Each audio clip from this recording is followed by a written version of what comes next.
Agradeço mesmo. Uma das coisas que ajuda a reduzir as ameaças a qual eu fui exposta, que me obrigaram, como eu falei, até a trocar o meu carro, num momento que nem era, mas porque eu recebi muitos avisos que era preciso fazer isso, que eu já não estava fazendo, estar presente, cada vez mais abrindo a boca. A minha boca é cheia de palavras, palavras molhadas, sim, de afeto, palavras malhadas, porque elas também precisam respirar, como todo mundo, essa é a ideia. Você começa com uma palavra, vai desenhando uma arquitetura, tem uma melodia, o texto é melódico, ele vai criando vida própria, entendeu? E as palavras vão pedindo para eu raciocinar numa direção, né? Então eu fico ali como um clipe, né? As palavras, os textos precisam de musicalidade, precisam de poesias.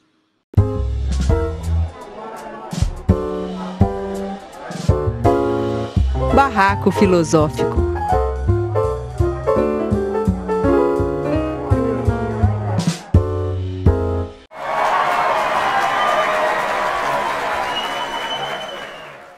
Essas imagens que você cria são ótimas. Como a gente está aqui numa conversa que também gera memória e amizade, e gera, antes de tudo, solidariedade, eu acho que tem umas coisas, uns modismos que a gente precisa pensar. Né? Eu acho legal os coletivos, acho tudo isso ótimo. Mas, às vezes, a gente usa expressões e faz coisas sem saber muito o que aquilo quer dizer. Por exemplo, quando a gente pensa estruturas em redes, nodais, tem que lembrar que a primeira coisa delas é que a rede é uma malha. Tá? E essa malha, ela não admite, né, toda a malha, nem toda a rede que admite uma variedade de fios para construir tecidos diferenciados, texturas e tecidos sociais. Essa é a primeira coisa. A segunda é que os pontos numa rede, eles são simétricos. Essa simetria de pontos pode ser linda no sentido de um coleguismo, mas oculta relações de poder. E agora, quem vai? Tem que ter alguém que lidere, mas não no sentido que precisa de uma hierarquia, de um líder, vai ter alguém que puxa a corrente. Correto? Não tem como abraçar a lagoa o tempo inteiro. Né? Então, o que é preciso? Se você está trabalhando em rede, articulado em rede, é preciso articular agora. Quem é que vai para a linha de frente? Porque senão é paralisia decisória, é imobilismo social. Tá? Então, você precisa dos ativadores, sejam eles carismáticos, artistas, seja quem for, sejam as pessoas dos próprios coletivos de arte, dos coletivos populares. Tem sempre alguém que ficou responsável naquele momento por encerrar o programa. Né? Ou alguém que ficou... Por que isso é importante? Porque é preciso construir tomadas de decisão. Né? Decisões em rede, elas reverberam assim, mas não voltam. Portanto, não gera decisão em tempo real. Então, a ossatura da rede é mais plástica, é mais geleca, é mais mamolengo, correto? Porém, não produz decisão em tempo real. Né? Então, por isso, é que é importante que qualquer um que já apanhou em passeata, qualquer um que já foi numa manifestação, sabe que há regras de como está numa manifestação.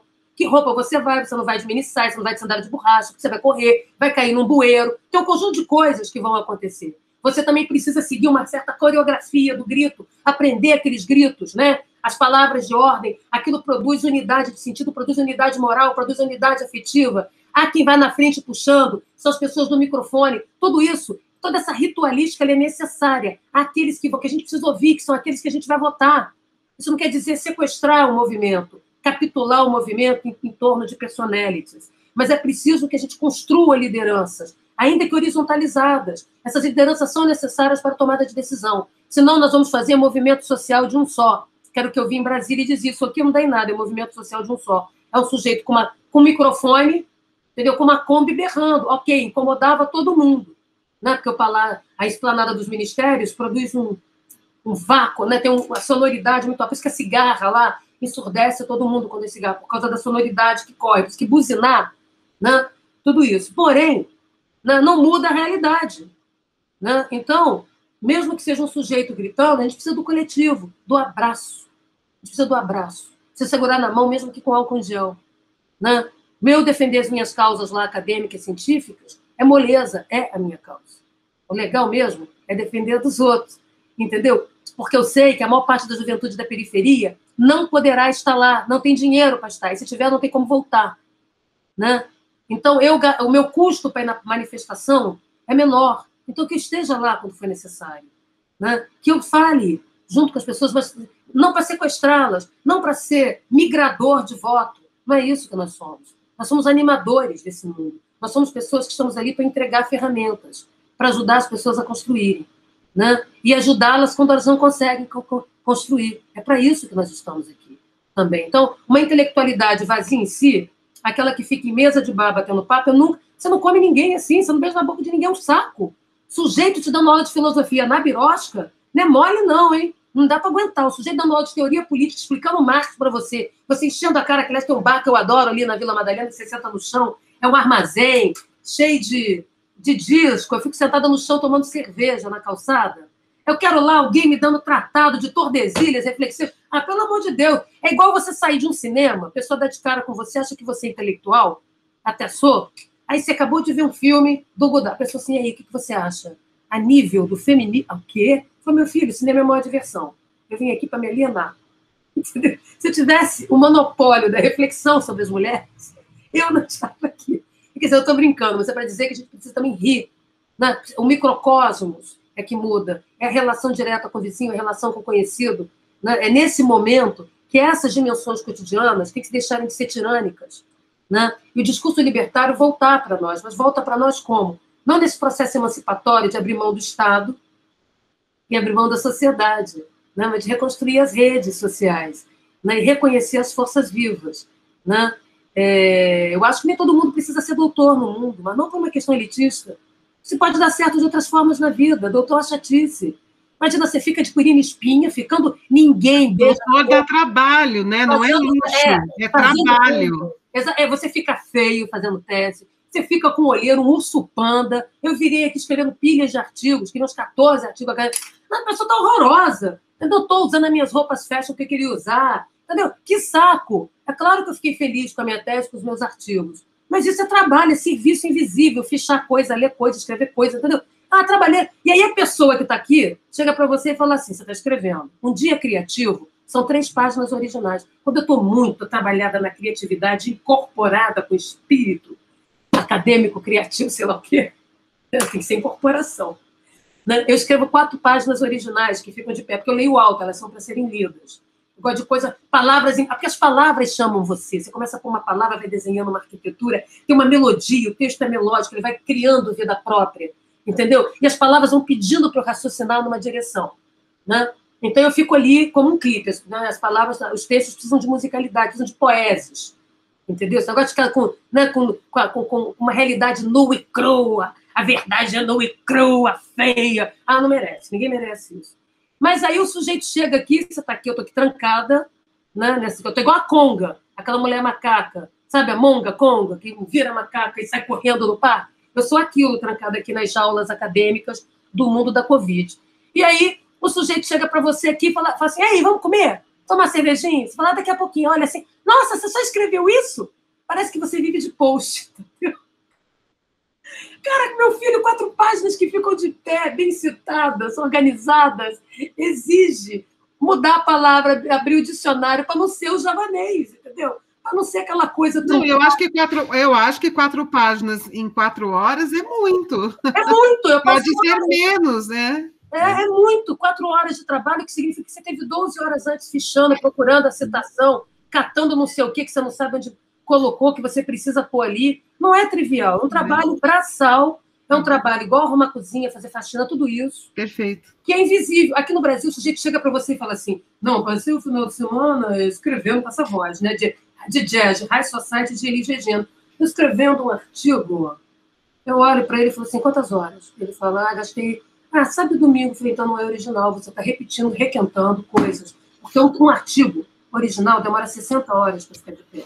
Primeiro, organizar todo o material que você vai usar. Segundo isso, o tempo que você tem que parar, fazer xixi, comer, mesmo que você vire. E eu sou o tipo que durmo pouco, posso ficar 20 horas aqui escrevendo, então estou te dizendo que menos que isso, você está befando, sinto muito, tu quer pegar alguém. Né? Você está achando que você é sedutor. Não é não. Relê esse seu trabalho. Entendeu? Ou então é um testemunho de vida. Né? Não é um trabalho... Porque escrever cartas, é muito mais fácil. Agora, senta e faça um trabalho que fique de pé. Né? E que ele fique de pé sozinho, sem você pagar pedágio. A cada frase você citar 3 pessoas para turbinar a sua autoridade, que é a tal da hierarquia da credibilidade. Eu não cito pessoas desnecessárias, eu não estou pagando pedágio. Entendeu? Eu só cito o autor necessário. Por que eu tenho que fazer uma listagem de puxação de saco acadêmica? Se o sujeito não... Entendeu? O argumento dele está falido, aquilo ali não funciona, eu vou citar aquilo por quê? Entendeu? Eu estou me filiando, é seita, entendeu? Todo mundo é pagelança de autor, é capitaria identitária. Aqui os saberes é isso, é feudalismo acadêmico, Tem muito, ainda mais, Não rola comigo. ainda mais tendo colônia, né? O fato de o Brasil ser colônia, essa questão do feudalismo acadêmico, das capitanias hereditárias. Total. Eu não estou nem aí. Por isso é que meu barato é pensar desses assuntos, fora e dentro do país, é falado assim, entendeu? É claro que os textos, a linguagem escrita, ela te limita muito mais, mas mesmo assim as imagens estão lá. Uhum. E a ideia é cada vez mais... o meu trabalho agora é esse, é quebrar as cloroquinas, entendeu? Por quê? Porque não dá mais. As pessoas acham que eu ando assim muito, muito desvairada. Eu não ando, não. Eu não aguento mais chorar. Eu não aguento mais, todos os dias aqui, desde que começou a Covid, ter que fazer uma homenagem para um aluno morto, um colega morto, um amigo morto, um conhecido morto, ou de Covid, ou de violência, ter que ir com as famílias das vítimas para dentro de palácio, pôr dedo na cara, mobilizar artista para escrever manifesto contra a predação em passeata, desenhar ferramenta e ficar numa reestreia, permanentemente numa reestreia. Não dá. São 34 anos de mortes. Eu não vou medir essa chacina dizendo que ela é a pior e foi a mais letal, porque morreram 28, porque bastava uma morte, a do policial ou de qualquer outra pessoa. A gente usar as mortes como palanque é um assinte à dignidade humana. E nós estamos naturalizando isso. Entendeu? Cada vez que morre, fica todo mundo... É a crônica da tragédia anunciada, como eu tenho dito. É previsível essas mortes. Né? E elas podem ser evitadas porque elas são baratas. A planilha de custo dessas mortes é nada. É nada. O que torna ainda mais chocante. Por isso que eu digo que matar tem mérito, morrer tem merecimento. Aqui. Isso choca as pessoas, porque eu digo isso em artigo, falo em televisão. Aí fica dizendo, é isso mesmo, você chama de vítima inocente. Era uma vítima inocente. Isso é uma impostura. Isso é uma indignidade. Como é que você chama alguém de vítima inocente? Basta ser vítima, meu filho. Quer dizer que então tem que vir com a ficha corrida? Vítima inocente? Quer dizer que o sujeito, além de morrer, tem que sair da tumba e tentar mostrar que ele não era bandido, que ele não era criminoso, porque também criminoso tem que morrer? Correto? Sabe? Que mundo é esse? Onde é que essa régua para? Tá certo? Onde é que ela para? Porque ela já chegou aqui. Ela já chegou entre nós. Tem uma Covid aí, matando. Correto? Né? Ela chegou. O confinamento, todo mundo agora está experimentando. Isolamento social, tudo aquilo que o universo popular, né? As senzalas, né? A Casa Grande, senzala, sempre existiu, como vocês colocaram. Tá? E que hoje a gente tem outras linguagens, né? Outras palavras. A gente faz eufemismos com coisas que não podem ser feitas. Né? Então, eu acho que esse é um espaço, nesse momento, é um espaço de luz do sol. Nunca teve tanta luz do sol nos porões cínicos e hipócritas da realidade brasileira, entendeu? Que vive de modismo de ocasião. Todos os autores é modismo. Daqui a pouco todo mundo passa um ano citando Foucault. Aí cansa. Aí daqui a pouco vem... Entendeu? Né? Aí daqui a pouco vem Judith Butler, certo? Tudo é modismo, sacoleiro, pessoa sacoleira intelectual, moambeira intelectual. Eu não sou moambeira intelectual, tem mais o que fazer. Entendeu? Eu estou mais para camelô intelectual, porque eu trabalho feito cachorra, mas parte do meu trabalho é informal, não é pago pelo meu salário. Certo? Então, eu acho que nós temos uma responsabilidade como sujeitos, como cidadãos, sermos generosos, entendeu? De fazer as coisas com compaixão, sentir a dor dos outros. Deixa eu te falar, Fernanda, todo mundo de São Paulo, né, que eu passei os últimos 5 anos, eu estou muito para São Paulo, seja trabalho que eu sempre fui muito com os meus amigos de família. Eu falei que eu ia participar disso aqui, que eu estava achando mó barato participar do barraco. Todo mundo está esperando que eu me comporte, entendeu? Aí eu faço esse mico, eu pago esse mico com vocês, assustador, entendeu? Então... Não é mico, como você falou, é generosidade. É generosidade em todos os sentidos, generosidade intelectual, generosidade humana, responsabilidade. Você é responsável, você está respondendo pelo que você conhece, é compromisso, é amor, Jaque. Muito obrigado, porque eu choro mesmo. Eu tenho um fã seu aqui em casa, que é o meu marido. Ele precisou sair, é o Márcio, é músico também, ele assiste tudo que é seu. Ele é doido. E agora ele foi no mercado, ele falou, mas... qual é a banda dele, Tati? É a banda Gueto, de funk rock. Eu assisti. E ele falou assim, você fala pra Jaque que eu sou fã dela, que eu assisto todas as entrevistas dela há 2 anos. Eu não me vejo. Ele pediu para eu te dar esse recado de fã. Muito obrigada, gente. Eu não me assisto. Para eu me assistir, eu só vou ver vocês em pedacinho aos poucos, que eu fico envergonhada. Eu sou tímida, por incrível que pareça. Aprendi a não ser tímida no palco, tocando, cantando, assim a lidar com a minha timidez, né? Eu sou um pouco pior que o Chico Buarque, não porque eu seja brilhante como ele, mas é porque ele disfarça a timidez errando letra. Entendeu? Eu fico aqui, vou me esquecendo, né? Vou me perdendo nos outros. Talvez seja bom isso. Mas eu não me vejo muito. Então, eu vou demorar um pouquinho. Primeiro as pessoas vão ver o programa. Aí vão falar, Jaque. Aí, dependendo das piadas que eles fizerem, eu vou tomando coragem. Eu agradeço muito. Isso aqui também tem um lugar de afirmação e de reconhecimento. Nesse momento, agradeço mesmo. Uma das coisas que ajuda a reduzir as ameaças a qual eu fui exposta, que me obrigaram, como eu falei, até trocar o meu carro, num momento que nem era, mas porque eu recebi muitos avisos que era preciso fazer isso, que eu já não estava fazendo, estar presente, cada vez mais abrindo a boca. A minha boca é cheia de palavras molhadas, sim, de afeto, palavras malhadas, porque elas também precisam respirar, como todo mundo, essa é a ideia. Então, a ideia é poder... É dizer isso, como eu disse lá na cara de minha falta, a gente toda, de governador, meu filho, não dá. Tu é um biruta de pó, tu é um alisador entendeu? Não, ventríloco de discursos patéticos, né? Com esse bando de tiozão da última com prazo de validade. Eu queria fechar isso com esperança, dizendo, nunca na história desse país, para brincar com clichê, nós tivemos tanto sol nos porões das existencialidades, do cotidiano, dos universos familiares, dessas pequenas tiranias e opressões vividas no cotidiano, que a gente não textualizava, não verbalizava, não trazia para a superfície da linguagem para poder salvar vínculos, para poder garantir uma etiqueta. Hoje, as polarizações e tudo isso que estamos assistindo tirou o tampão. Então, esses porões ocultos, né, que não teve a verdade, a conciliação, estão expostos, estão numa verdadeira striptease. Estamos bem, porque agora conseguimos identificar onde estão os problemas, quem são os problemas, e temos que polarizar. É a expressão do conflito e negociando ele como um pacto comum, correto? Coisa que também nunca teve. Sempre teve um acordo que a gente não foi chamado, tá certo? Um acordo que eu não sei qual é. Então, agora não. Agora é para pactuar, sim. Eu quero lá, não vou chamar ninguém de mínimo, porque mínimo é uma pessoa desajeitada, incapaz de cumprir tarefas, correto? Eu não vou chamar ninguém de gado, porque as pessoas escolheram o cálculo do presente, coisa que eu também me exponho ao cálculo do presente. A gente precisa dessa repactuação. E é isso, eu agradeço a vocês, espero que o programa dê certo, que os malucos que me assistem se veem encantados e apaixonados por mudar o mundo. O Alessio saiu. Alessio, lê para ela ali o que você escreveu, que eu não estou conseguindo acessar aqui as mensagens que você escreveu. Jaqueline Muniz é o nome da luz. Oh, meu Deus, eu aqui descabelada, vocês imaginam que vai ser assim que eu vou entrar para dar a conferência. Agora não, charmosa, estilosa. Não nada de camisa, não, mas eu fico bonitinha para dar aula e falo para os alunos que eu tento me arrumar para isso. Né? Gente, obrigada. Obrigada, Jaque. Muito Tatiana, Alessio, eu estou com vergonha de você, porque você foi tão delicado e você não sabia que eu seria esse mecão, esse ornitorrinco. Não, ornitorrinco não, eu seria esse porco-espinho, né, digamos assim, mais amoroso. É só jogar uma toalha e abraçar. Tá? Eu sou uma criatura assim, desajeitada, mas afetuosa, tá bom? Então, desculpa aí os acessos, mas agora é isso, não tem jeito, gente. Eu não vou rebobinar, não.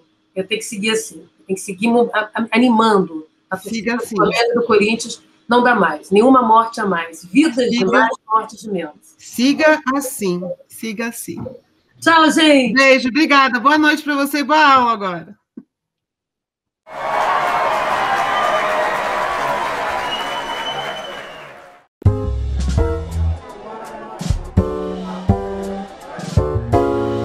Barraco Filosófico.